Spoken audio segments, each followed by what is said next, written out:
Lainey, thank you. Happening now, Greensboro officials say that part of a busy road is closed because of a water main break. They say the outside eastbound lane of East Wendover Avenue is closed.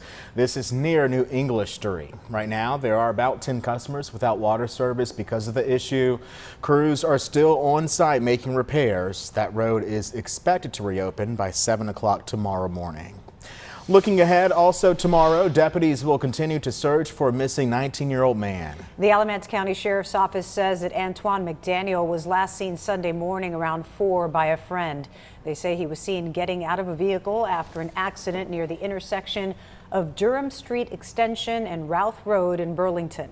Highway Patrol tells us that there was a pursuit before the crash. Deputies say the other people inside the vehicle said McDaniel walked into the woods toward the Haw River. Emergency management searched the Haw River in a boat today. The sheriff's office says the search will resume tomorrow morning at 9 o'clock. New tonight, we've learned the name of a person killed in a crash last night in Alamance County. We first brought you this story as breaking news last night at 10. It happened on NC 87 near East Greensboro Chapel Hill Road last night. Highway Patrol says that Sheila Steele from Fayetteville was traveling south when she crossed the center line and hit a truck head-on. Troopers say Steele died at the scene. The driver and the passenger of the other vehicle are now in the hospital with serious injuries. Deputies in Guilford County have arrested a third suspect in connection to a shooting that injured a 70-year-old woman. This man, 19-year-old Xavier Lee, is facing several charges tonight, including assault with a deadly weapon. The sheriff's office says that shooting happened on Glenville Drive 1 week ago in Whitsett. Several homes and cars in the neighborhood were also hit by the gunfire. 2 other suspects have already been charged in this case. Lee is currently in jail without bond.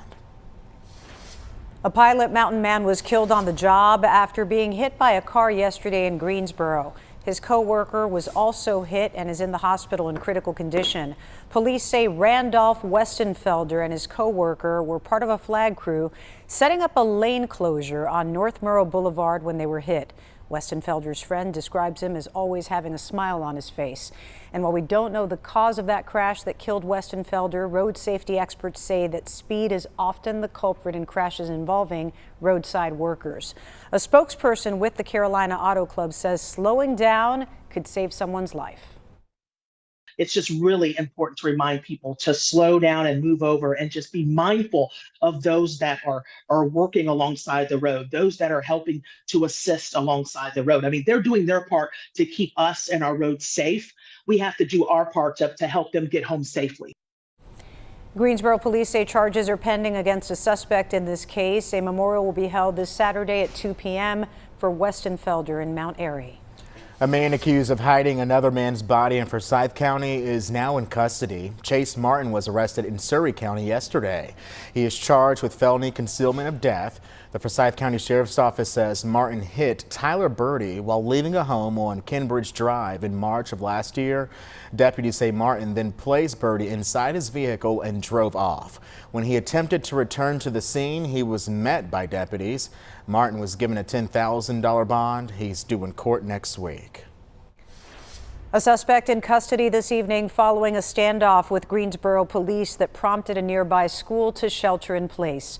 Officers responded to a barricaded suspect at a home on Emmanuel Road after 8 o'clock this morning. Almost 3 hours later, officers arrested the suspect. Police say 2 women who were in the home at the time were not hurt. During the standoff, Hunter Elementary School sheltered in place. The director of Guilford County Animal Services says it was disheartening finding a dead dog outside of their shelter. We first showed you this surveillance video last night. It shows the moments a person dropped off a dog at the shelter 9 days ago. The dog was alive then, but a staff member found the dog dead the next day. That night, it was 19 degrees outside, and the director says this should have never happened. No animal deserves to go through what this poor dog did. There's a lot of resources here in Guilford County that anyone can reach out to, and like, you know, after hours emergency veterinary hospitals. I mean, anyone can call our phone numbers, and we do offer services. We always have an officer on call. So there's resources that this individual could have actually sought after in order to help this dog. The dog was sent to a state lab for an autopsy. If you know anything tonight about the person who dropped off that animal, call the Guilford County Sheriff's Office right away.